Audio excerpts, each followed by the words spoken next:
Lucille? Oh, Clive, I've told you not to telephone me here. I waited 2 hours for you. Why didn't you come? I'm sorry. I took some Luminol after lunch and fell asleep. Good heavens, it's after 6. I finished the portrait. I wanted you to be the first to see it. Oh, Clive, I'll come tomorrow, I promise. A few weeks ago, you wouldn't have stood me up. I told you I fell asleep. Clive, I'll come tomorrow about 5 o'clock. Oh, darling, I must go now. Goodbye.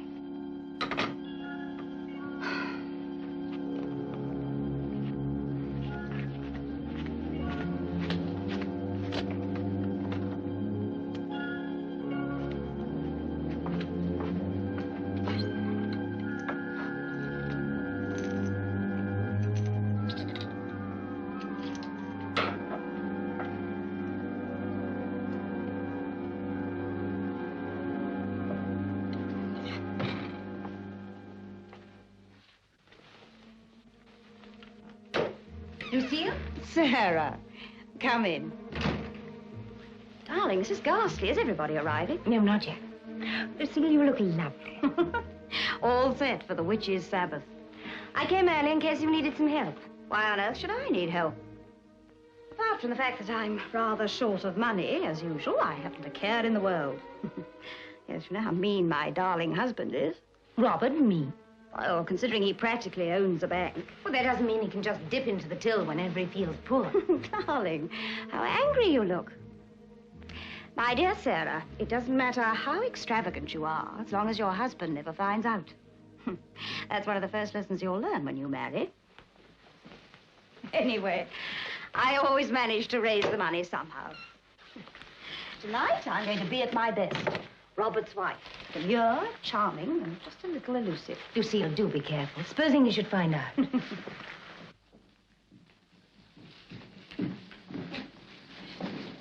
Robert, we're ready, darling. Darling, you look lovely. Thank you. Come on, Sarah. How about one of my Borgia specials? Gilbert's in the drawing room, darling. Robert, is anything wrong?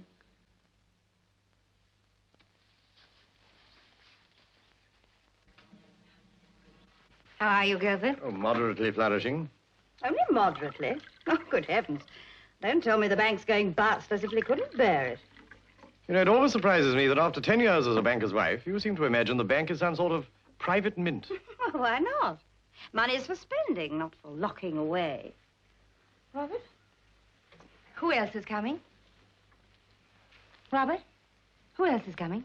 Oh, I'm sorry, Sarah. Just the Langfords. Mr. and Mrs. Langford. Lucille. Hello, Nella. Darling. Forgive me if I cling to my bit of ermine until I thaw out. The car's laid up and we had to come by bus. Much as I adore my virile husband, he just doesn't seem to be the kind of man who can ever get a taxi. There wasn't one. Not one that would stop for you. Oh, nonsense, Nella. John's always got shows of taxis whenever I've been with him. Really? Must be me, then. I haven't your allure. Oh, no, Hello, Robert. I love your dress, Lucille. Thank you. Bought it off the peg, didn't you, darling? Yes, it was quite a find, wasn't it? Oh, I wish I knew a peg like that. What's his name? Christian Dior? Hardly. I'm always telling Nella that a woman doesn't have to wear a model dress to catch the eye. She doesn't have to wear anything to catch yours. How's that handsome son of yours? Enjoying himself up at Oxford. His latest plan is to become a fashionable barrister, specializing in divorce. Why, he could have a much more exciting time at the criminal bar defending murderers. Well, perhaps he doesn't want to defend murderers. Perhaps he'd rather see them hanged. I can't say that I approve of divorce, either. But you're a widower, Gilbert. You might think differently if you were still married. Well, I prefer murder to anything so tame and negative as divorce. If John were ever unfaithful to me, I wouldn't divorce him.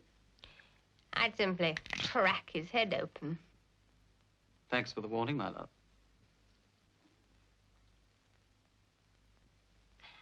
How about you, Robert? Would you rather kill Lucille or divorce her? I hope I shall never have to make the choice. So do I.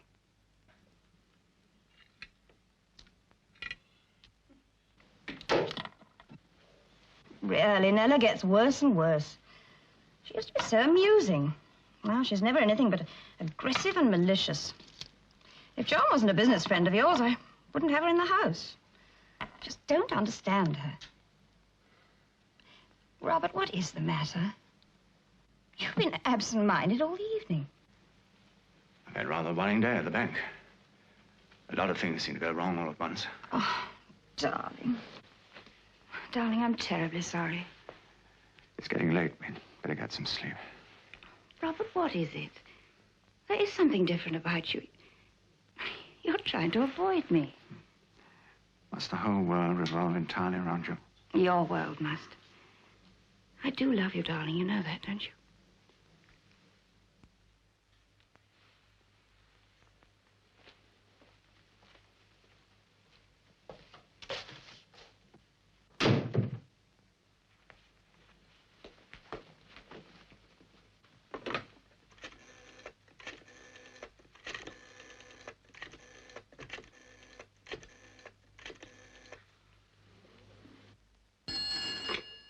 Hello? Sarah. Lucille. Sarah, I must see you. I think I'm probably going to need your help. I'll come round tomorrow about 6. What is it, Lucille? I can't talk now. What's wrong? Is it Robert? Yes, but he's had some letter tonight, and I'm sure it's about me. Sorry I disturbed you. I was talking to Sarah. We were cut off. Oh, well, never mind. I'll leave it.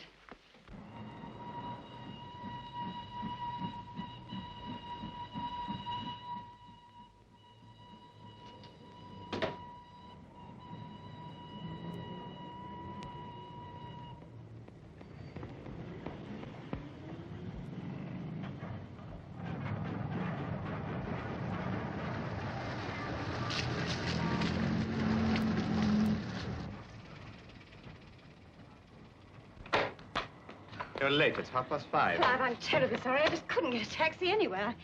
I've run nearly all the way. Well, why don't you cut across the line? It saves you half an hour. Oh, dear Clive, don't be so absurd.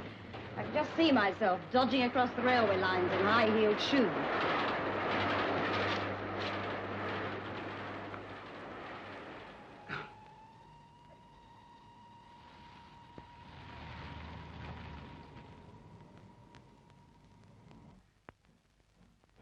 Clive, I'm so excited about the portrait. Let me see it. In a minute. Oh, no, now, please.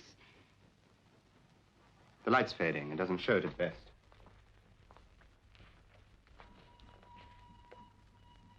Clive, it's horrible. I knew you'd say that. But an artist has to paint what he sees. Not only the body, but the soul. But I haven't got a soul like that. It's cruel and humiliating. Clive, what made you do it? For months now, I've helped to support you. I paid your bills so that you could work without worry. What's that got to do with this? You believed in my talent. You enjoyed having a tame protege to worship at your feet. I'd no idea you hated me so much. I hate you because you're the most tantalizing, most provocative, most adorable woman I've ever met.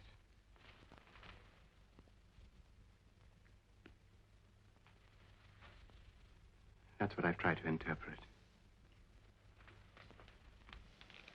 Look at the eyes. The aloofness, the mystery. They're the eyes of a woman with many secrets to hide. It's my anniversary present to Robert. It's a surprise. He'll hate it. No, he won't. It'll bewilder him, intrigue him. He'll want to talk to me about it. It'll be amusing. Why? Because I shall tell him that in spite of all your avowals of love and affection, you're really quite heartless. That, in fact, you've already discarded your once beloved Clive for... But I haven't. Look, Clive, I've always told you I didn't want us to get too involved. I've never loved you. I've always told you that. Love isn't the only thing that draws people together. No, apparently not. You've always accused me of being cold. You've even painted me that way. But I haven't changed, darling. It's all in your imagination. Well, I must go now. I'm meeting someone. John Langford? Please stay. Darling. Please. You'll have to get used to it. Just as I have.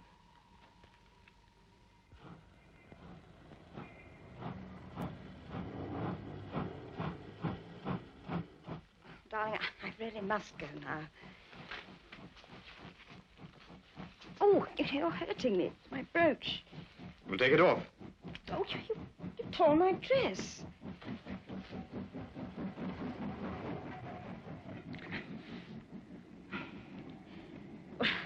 I don't know what Robert will think of the portrait, but perhaps you'll bring it round to the house on Friday, will you, darling? I'll give you the money then. It was 200, we said, didn't we? Yes. Please. Goodbye, darling. See you soon.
Good evening, sir.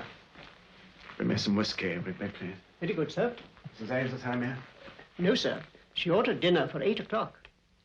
Shall I serve dinner, sir? No, I'll wait. Just bring the whiskey. Yes, sir.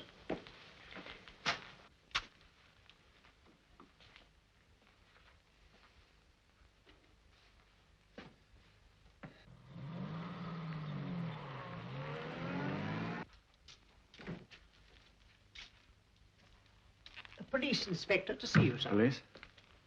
Mr. Ainsworth? I'm Detective Inspector Marshall. This is Sergeant Berry. I'm afraid we've got some bad news for you, sir. There's been an accident and a lady's been killed. From letters and papers in her handbag, we believe she's your wife.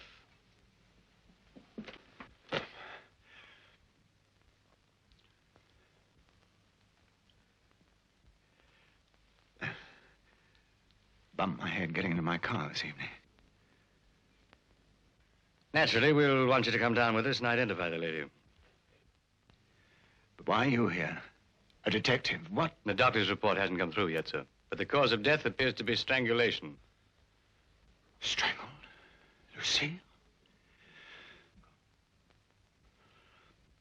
Well, shall we go? Yes. Yes, of course.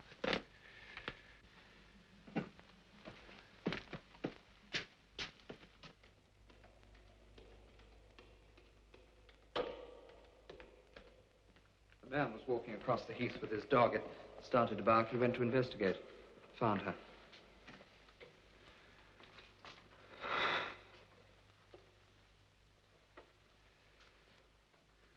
But why? Why would she be on the heath? Unless she was killed somewhere else and carried there. No, sir, she was on the heath. Mr. Marshall has her handbag, sir, but apart from a letter and a couple of receipts, the rest of the contents are missing. Then it must have been robbery. They left a diamond wristwatch and a diamond bracelet. Could you give us a list of the contents of your wife's handbag? No, but I dare say her maid would know. Thank you, sir. There is one other thing. There was a slight tear in her dress at the neck here. Would you know if by any chance your wife was wearing a brooch? Brooch? Yes, a cameo brooch. I noticed it at tea, a large cameo. She often wore it. She was very fond of it. Thank you, sir. This way, please.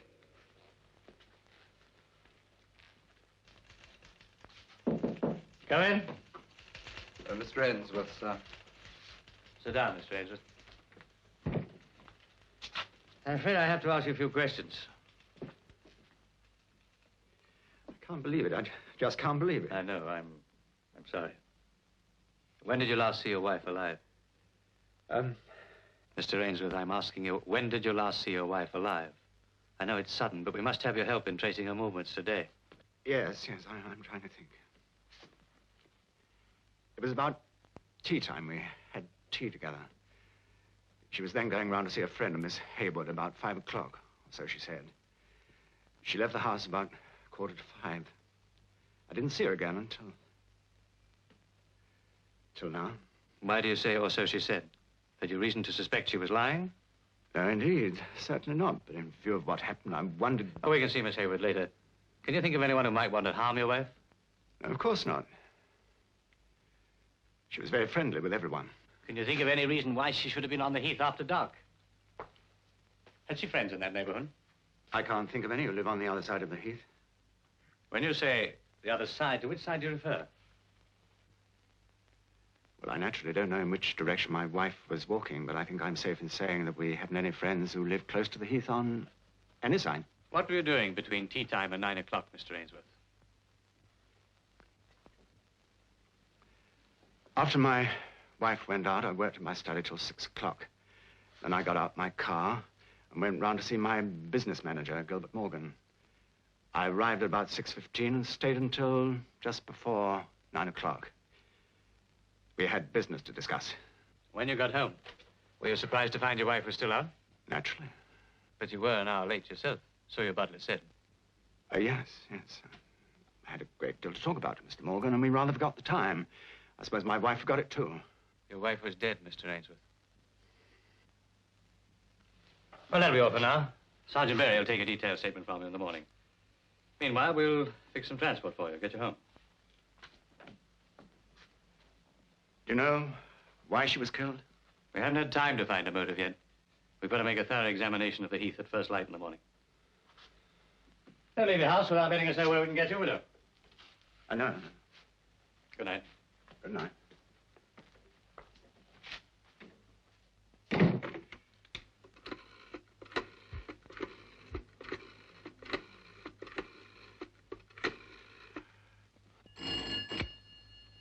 Hello?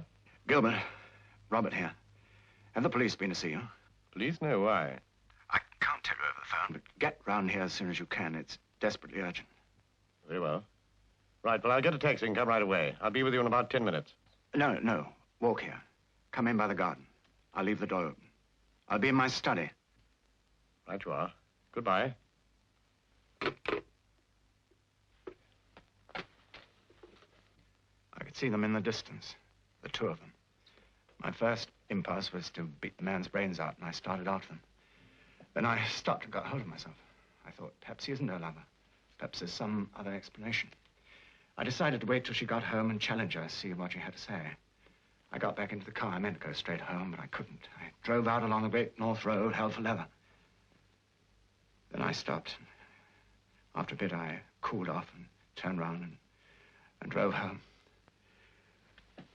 I didn't kill her, Gilbert. I know that, Robert. What a dreadful thing. Poor Lucille. It's unbelievable. Gilbert, I told the police I was at your flat from 6:15 till 9 o'clock with you. I was taking a chance on your being there. But why didn't you tell them the truth, what you told me? How could I? I was there when it happened. They would have arrested me on suspicion. Please back me up.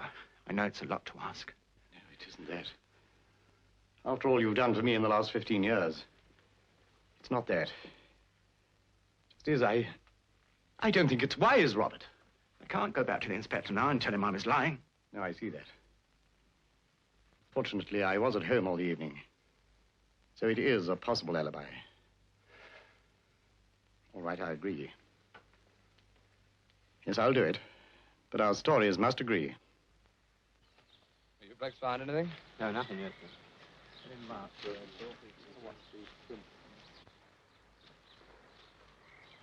Well, sir, any prints the man may have made, the rain's washed out. Yeah, there's nothing much to show up on this rough grass anyway. There's only the imprints of her heels. Seems to have come up from the road to the pond and then caught it on the way back. It's odd the way she was tacking about, wasn't it? Then she got lost in the dark. Well, we'll find out. I want this area combed thoroughly, and I want that pond dragged. What for, sir? Contents of a handbag. Don't think it was robbery, do you, sir? No, that was a blind. Clumsy one at that. If he's after anything, it was probably a letter or a diary. Something would incriminate him. He took the lot to cover up.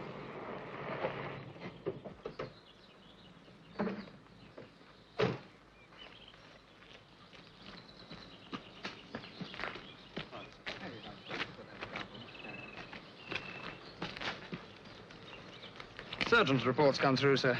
Asphyxia due to manual strangulation. Never salt or anything like that. Too bad. Estimated time of death, 7 p.m. 7 checks with a broken watch. No prints on her handbag, sir, except her own. And the lab says the murderer was wearing gloves. They're sending down some fragments of material caught in one of her broken fingernails. Good, we can use a clue. I got a photograph of her here, sir. Now, this the camo brooch? Yes, sir. Another nice girl with no men friends. Why don't you quit the police and get a job with the news of the world?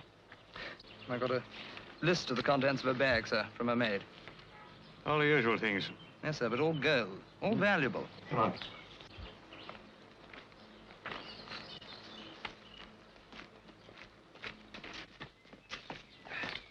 You know Ainsworth's collapsed, sir? No. Yeah, the doc wouldn't let me near him for a statement. Must be the shock, I suppose. Oh, fright.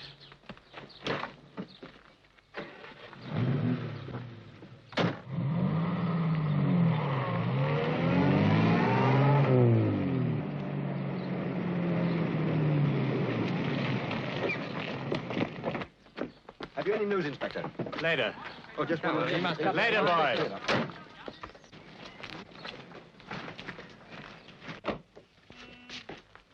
Mr. Ainsworth isn't allowed to see anyone, sir. Doctor's orders. We shan't disturb him.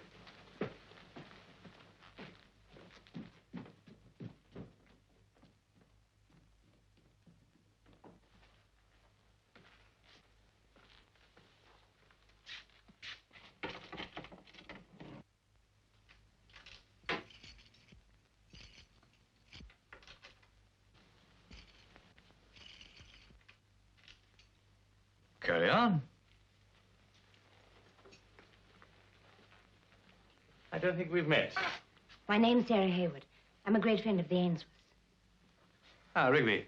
What is that room? Mrs. Ainsworth's private sitting room, sir. Should have been sealed. Who locked the door? The officer who came last night, sir.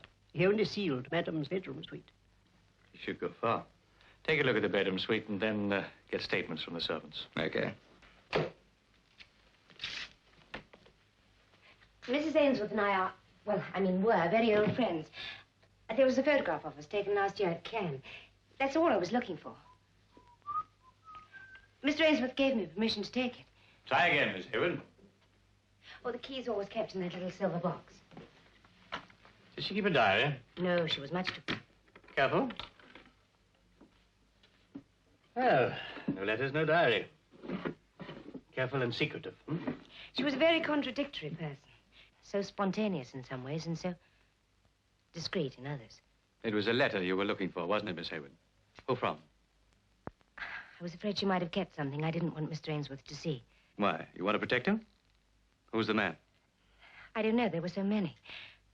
But if you think Robert found out and murdered her because... Mr. Ainsworth has an alibi, Miss Hayward. I don't question it. Should I? Mrs. Ainsworth had an appointment with you at 5 o'clock yesterday. It was for 6, not 5. All right, 6. Did she turn up? No, but that's nothing unusual. She was apt to change her plans without telling people. Though actually, in this case, I was rather surprised because... Because? Well, she rang me late on Friday night.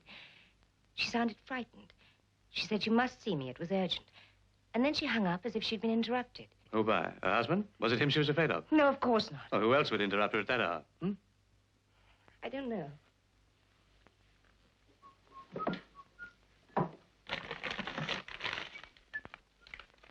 What's that?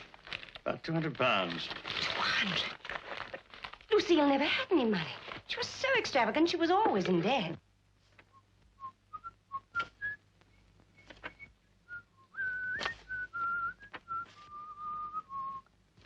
Bunch of receipts. Not a bill among them.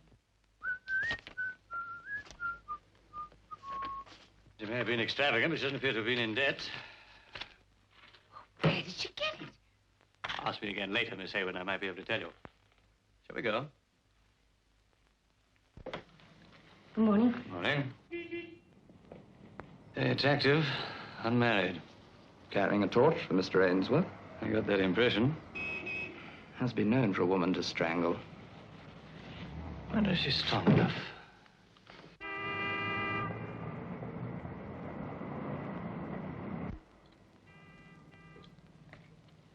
Thank you. When Mr. Ainsworth called on you at your flat about the time of the murder, did you notice anything unusual about his appearance or manner? No, except that he appeared to be a little worried, possibly about the business matters he'd called to discuss. Which was? If it's not a trade secret. Oh, no. We were on the point of making a very sizable loan to a small European government. Indeed, we'd gone so far as to commit ourselves. Then our government stopped it on advice from the Foreign Office. Did you notice the bruise on his forehead? Bruise? Oh, come, Mr. Morgan, you couldn't have failed to see that. Mr. Ainsworth had no bruise when he called at my flat. But I understand he did hit his head later on leaving, in his car. It's very easy to do if you're preoccupied or worried. You mustn't waste your time on Mr. Ainsworth. He's not the type of man to commit a crime like this. You admire him? Yes, I do. Very much indeed. Mrs. Ainsworth? You can rely on my discretion, Mr. Morgan. I don't admire her in the manner which you imply. Since she's dead, I prefer to speak no ill of her. More than that, I'm not prepared to say. She have a bank account here? No, we don't handle private accounts. We're merchant bankers, you know. We make rather large loans to businesses and governments and so forth. She had a lot of money. She had a very generous husband. Yes, very generous, considering the money that seems to have passed through her hands. I know nothing of Mrs. Ainsworth's private affairs. How'd you scratch your hand, Mr. Morgan? Why, oh, this.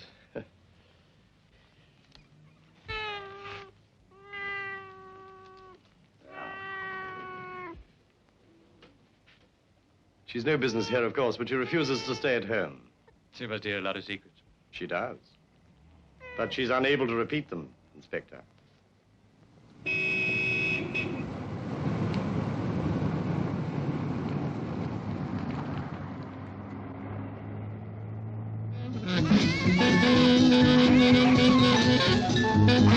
David Bradley's party? No. We would have gone, but I feel so sorry for my friends, always seeing me in the same old dress. Went to a cinema in the afternoon and got home about 6. My husband then put his feet up while I cooked the dinner. I'm a good cook. I have to be. We have no maid. We had dinner at 7, then we watched television till the thing closed for the night. Not a moment too soon. It was mostly boxing. My husband loves manly sports. Well, knowing Mrs. Ainsworth, do you think she might have gone to the Heath to meet a man? A man? You dear, sweet, innocent thing. What else would you have gone to meet? A mouse?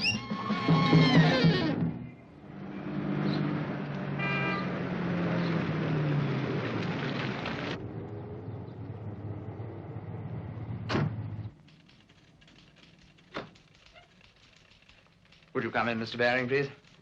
Yeah. Thank you. Taxi driver. Ah, good morning. Good morning. Take a seat. Thank you. Perhaps you can help us. You recognize this woman? Yes. I picked this lady up in Priory Crescent on the corner at about 6 o'clock on Saturday night, and I dropped her at the top of Platt's Lane. You're quite sure that's the one? Of course I'm sure. A little blonde piece. Was she frightened or scared? Well, not so as to notice. But there was this car coming along behind us, following us like, all the way from Priory Crescent. Big black saloon. What make? Oh, I didn't see that. He kept too far back. What happened when you got to Platt's Lane? Well, he stopped, and then he parked a bit up the road. I didn't attach nothing to that. Right. Well, thank you. We'll be in touch with you. We got your number, haven't Yes, sir. we? Well, that's one lead. Now, what about this material? We got the thing on that thread found under a fingernail yet? Yes, sir, I've got it here. They haven't been able to trace the material back to the manufacturers yet, but it's a heavy, dark gray material with a rough surface, rather like Harris tweed. Good. Your boys still dragging that pond? I finished that one, sir. Started on the next. All right, keep them at it. There's about 6 more. Very good, sir. Get rid of this lot, will you? Finish them off. Yes, sir. By the way, what was Ainsworth's car? Lagonda, sir. Black saloon. Be back soon. Want to have a look at Priory Crescent? I must find out who Mrs. Ainsworth saw here. It's very urgent. Well, now, it could have been Mr. Franklin. He's always got women up there. Artists, supposed to be. Lord knows what goes on, but my poor old legs. Is he in? They went... I don't know. You better go up and see. He's at the top. Here, while you're up there, ask him about my rent, will you? It's a month overdue now. Come in. Mr. Franklin? Well, the perfect example of a prosperous city magnate. Come in and shut the door. It's cold enough in here as it is. You're Lucille's husband? Yes. It's a terrible thing. I'm sorry. I'd offer you some coffee, but it's cold. Why did my wife come here? She commissioned it for you as a present for your wedding anniversary. I was to take her to your house on Friday. Do you like it? No. Why did she go up to the Heath? I don't know. She said she was meeting somebody. How did you know she was here? That's my business. Did you follow her? You must have done. Well. Were you lovers? No. I doubt if anybody ever really possessed her. That's what made her so fascinating, so unattainable. You've taken away all her natural dignity and charm. You made her look like a cheap trollop. I understood her. Rubbish. Well, what are you going to do with it? You can have it. Lucille hasn't paid for it. The price is £300. 300 for that? It's worth more now, to Ainsworth. Oh, no, it won't.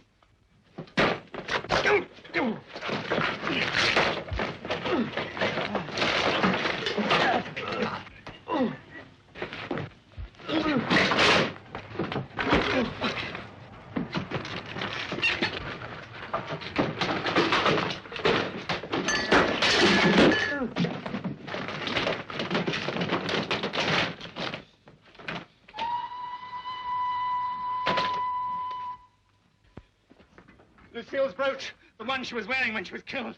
I'll take that. Well, for a sick man, you seem to be doing all right. He's the man, Inspector. He killed my wife. I never murdered a woman in my life, except on canvas. Besides, she owed me £200 for the portrait. If I wanted to kill her, I'd have waited until I got the money. If you didn't kill her, how'd you get the brooch? Do you mind if I ask the questions, Mr. Ainsworth? Not at all. I only wanted... Yes, I know, but I think I'd better handle it. It's only for you to wait, really. I know where to contact you. If you insist. I do. All right.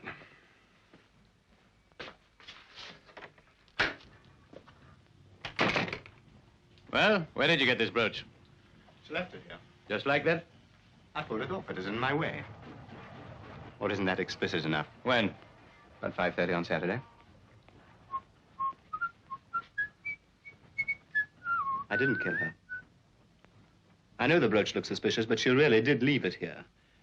In fact, I tried to flog it after she'd gone. Who to? Oh, Billy has a coffee stall round the corner. I was there till 6:15. I'm surprised he didn't tell you. I was sure he would. We can always ask him. This the coat you were wearing on Saturday? The only one I've got. Nice piece of cloth. If you left the coffee stall at 6:15, where'd you go from there? Hampstead Heath. Sheer coincidence. I went to the Spaniards. It's quite a distance from where she was killed, you know. I got there at 8 o'clock. Somebody can probably vouch for that. I'm well known there. How did you go? I walked up West Hill round by Hampstead Lane. I mean, a sort of half circle. I didn't hurry. It took me till 8. Now, if you'd have made your half circle to the south instead of to the north, you'd have passed near enough to Mrs. Ainsworth to kill her. Yes. But not in time. I couldn't have got from the coffee stall to that particular spot in time to kill her. Try it and see. Don't worry. We shall. Anyway, it seems someone met her there and killed her. My successor, I presume. Do you know his name? Yes, John Langford. Can you understand why he should want to kill her? Yes, I can. Easily. Anyone. Why? I'm glad she's dead. I feel free for the first time since I've known her. She obsessed me. I couldn't live with her. I couldn't live without her. She had everything and nothing. She looked passionate. She was sexless. She had the face of truth. She didn't know the meaning of the word. She was an illusion. Nothing. I'm glad she's dead. One day I'll start to miss her. But not yet.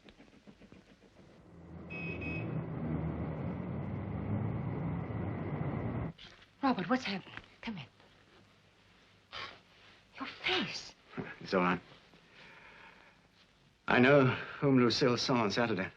A man called Franklin, an artist. We've been in contact. Unfortunately, the inspector turned up in the middle of it. You knew she was seeing this man, didn't you? I didn't know who it was, but I knew there was someone. So did I. But this clinched it for me. I got it on Friday, just before that dreadful dinner party. Your wife is leading a double life. She's associating with a married man. If this does not stop, the writer will take further steps, which will cause trouble and unhappiness for all concerned. Have you shown it to the inspector? How can I? It gives me a motive. But it gives the writer a motive, too. Robert, you must tell him the truth. I can't. But he can't suspect you anyway. You were with Gilbert Morgan. I wasn't. What? Then why... Robert, you must tell me the truth. Whatever's happened, I want to help you, but don't lie to me. I won't blame you, Robert. I know how she provoked you, how cruel she was to you. You must be out of your mind. I followed Lucille. I followed her to Franklin's and then to the Heath. She was there with a man, but I came away and left her. I didn't kill her. Then tell the inspector. He can't prove you killed her if you didn't. Why not? He's out for promotion, not justice. I don't believe that. At least he's honest. And he's no fool. No, that's my one hope, that he'll catch the real murderer before he catches me. Thank you, Sarah. You're a good friend. Yes. A good friend. Don't you know how much I love you? Did you hate Lucille? Now I know you didn't kill her. You suspect me. Oh, Sarah, darling, Sarah, I'm sorry. But I'm beyond making sense out of anything anymore. Listen, you must help me. Of course I'll help you. That's right. Stick up for her. I don't care if she is dead. Running around after everybody's husband. You most of all. And stop smiling in that idiotic way. Stop it! Stop it!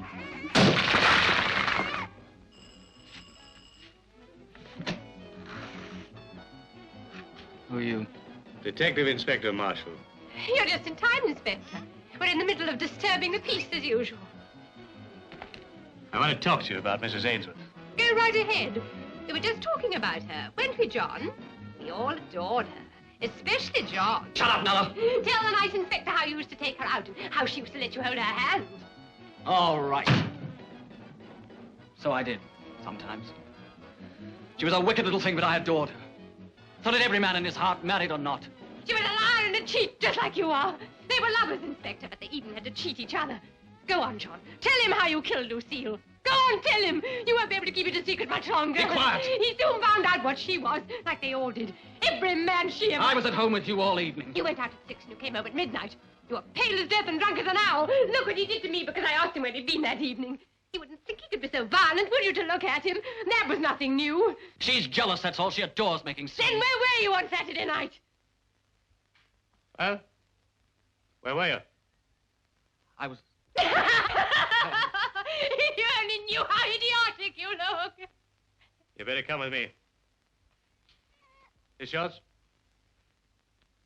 I take that, too. You're not really going to take him, Inspector. I only meant... You said enough, Mrs. Langford. I didn't mean... Let's go. No! Oh, John! No! Inspector! No, wait. We can't leave it like that. No!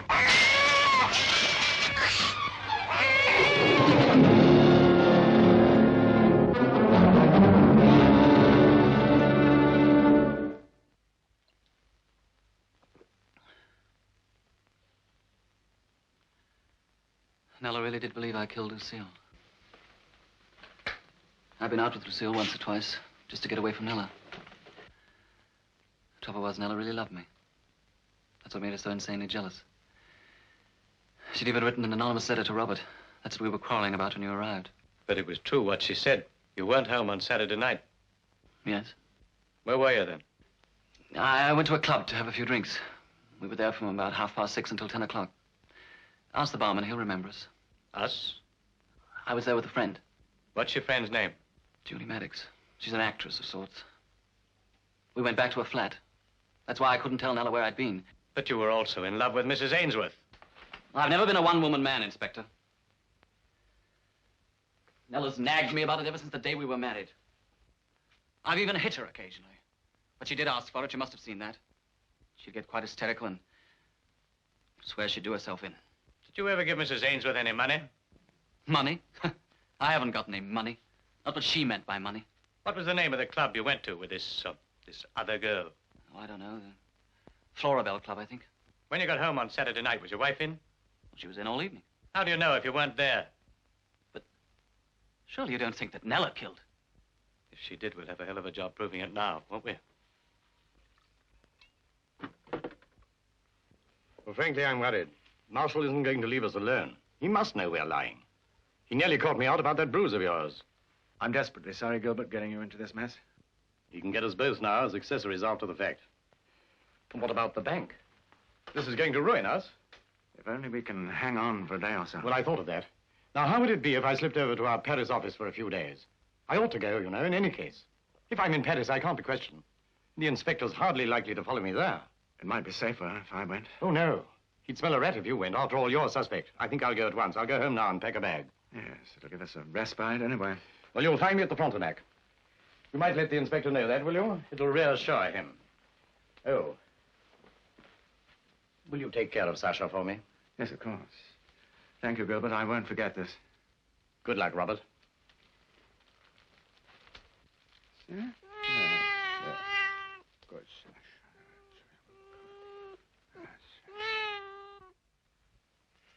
What have you got there? Well, this is the result of our little fishing expedition up on the heath. You beat the Florabelle yet? Yes, Langford was there all right. The barman vouched for him and the secretary.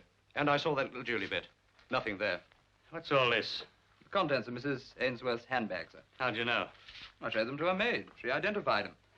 We found them in that pond up by the Spaniards. It was the fifth one we dragged. Oh, I thought they'd turn up. They won't be any good to us, though. No fingerprints on them. Well, it disposes of the robbery motive anyway, sir. I never believed that anyway. Oh, sir, here's a sample of that grey coat cloth from the manufacturers. They distributed 500,000 yards of the stuff in the last 6 months. That's a lot of coats, sir. What about the Franklin alibi? Have you checked that? Yes, the storekeeper confirms he was there at about 6:15, complete with brooch. I covered the whole distance twice myself. He couldn't have got the Heath in time to kill her. That's fine. Everyone accounted for except Nella Langford. Sarah Haywood? Oh, she was at Bradley's cocktail do. She's okay. Everyone accounted for, or so they say. Somebody's lying. I think it's Ainsworth. Wait a minute. Where did Mrs. Ainsworth get her money? Those receipts in the desk were worth about £3,000. All things for herself, jewelry, clothing, beauty treatments. All paid for in cash. Surely a banker's wife would pay by check. Unless she found a gold mine, sir. Who is he? I'm going to do some prospecting.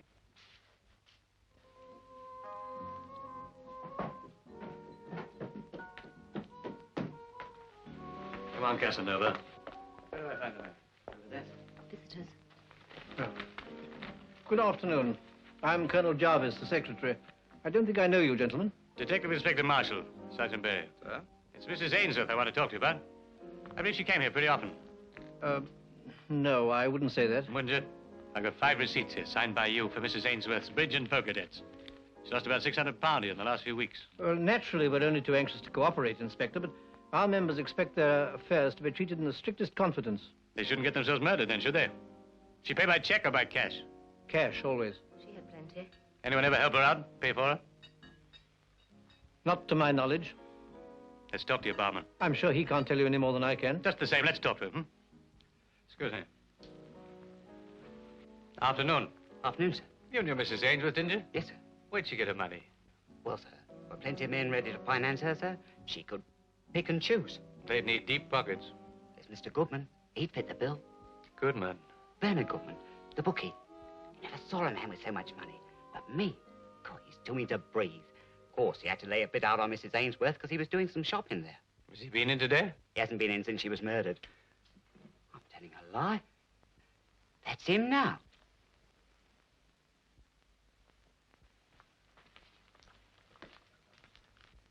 The coat, sir. Mr. Bernard Goodman?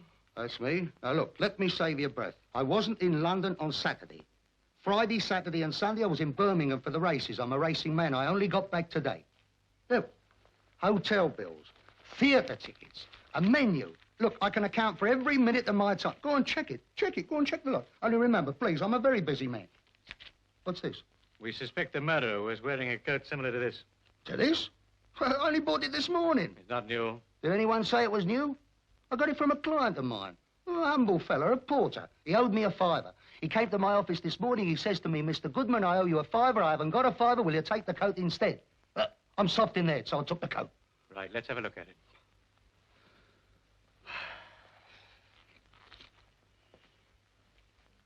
The tailor's name's been taken out. Didn't that make you suspicious? Mister, I'm 57 years old. Everything makes me suspicious. I'm just a crazy, mixed-up old man. I took the coat. Mrs. Ainsworth was a heavy spender. Did you finance her? No, I bought her a few drinks, had a couple of dinners. That's all, no more than that. Mister, I don't give, I buy. She had that come-and-get-it look, but when you came, she rung up no sale. Did she ever try to get any money out of you by other means? Like what other means? Like blackmail, for instance. I'd have broken her neck. You don't defend her? Mister, she was no good. Look, do I look like the kind of man who would entertain his woman friends on Hampstead Heath? I've got rheumatism. I've got blood pressure. I've got a weak heart. All right. You can show us your operation tomorrow. Now tell us where we can find the porter who gave you the coat.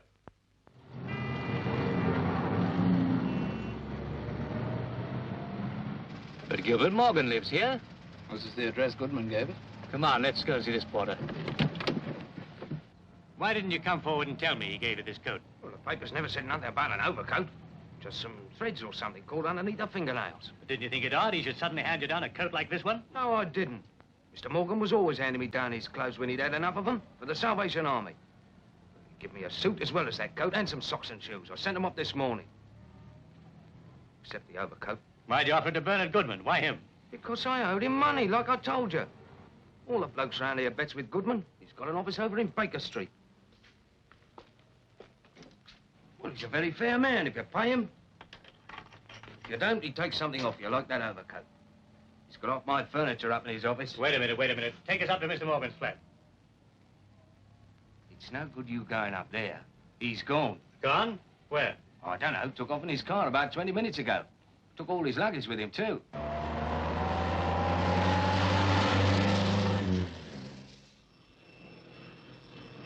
Mr. Morgan?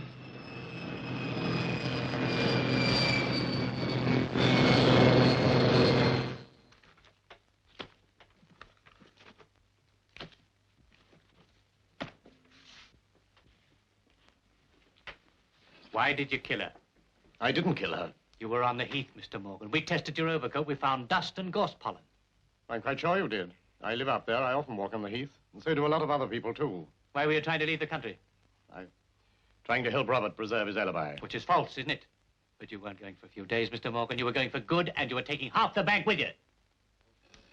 Well, you're a thief, if nothing worse. If you weren't worried about the coat, why did you try to get rid of it? Because I knew you were looking for a dark gray overcoat. How? How did you know? I read in the paper. Some threads were found in Lucille's nail. Threads, yes, but how'd you know they came from a coat like that? Only the police knew that. And the murderer. You met her on the heath, didn't you?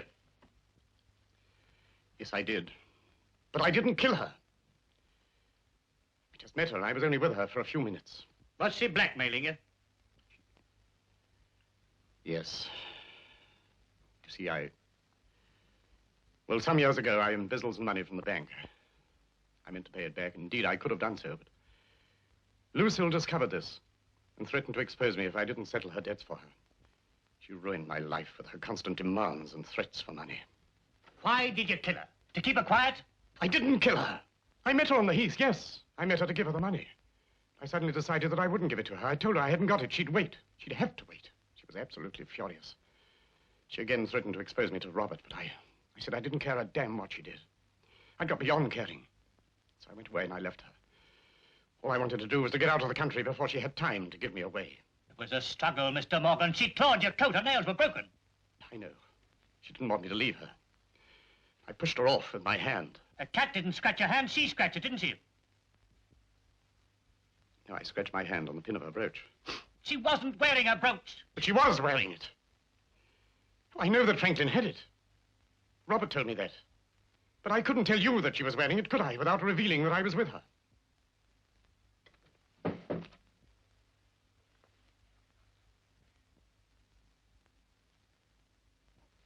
There is a stain on it, but it doesn't prove a thing.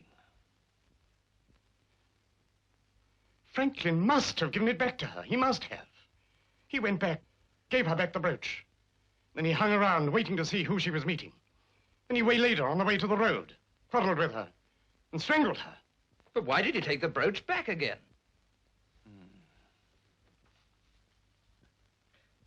Because he'd been seen with the brooch earlier at the coffee stall. If the brooch was found on her body, it proved he'd seen her again. How did he get there in time?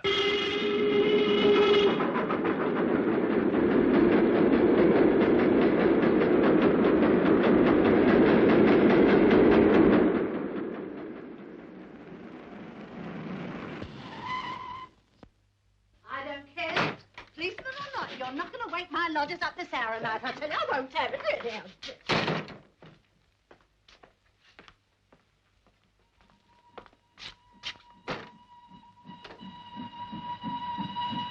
If you took a shortcut across that siding, where'd you come out?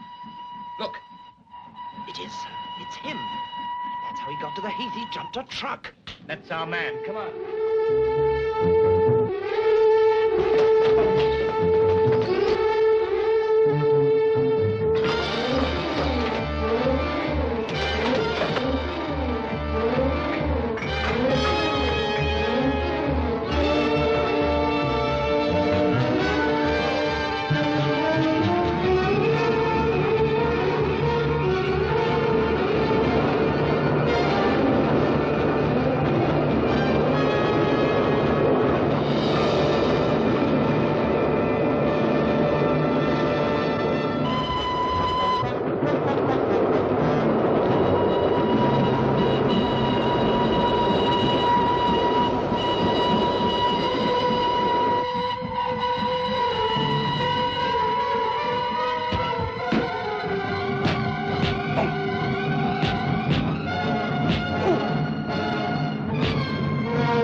Thank goodness none of the others were charged. I thought the inspector was quite capable of it. It wasn't so bad, really.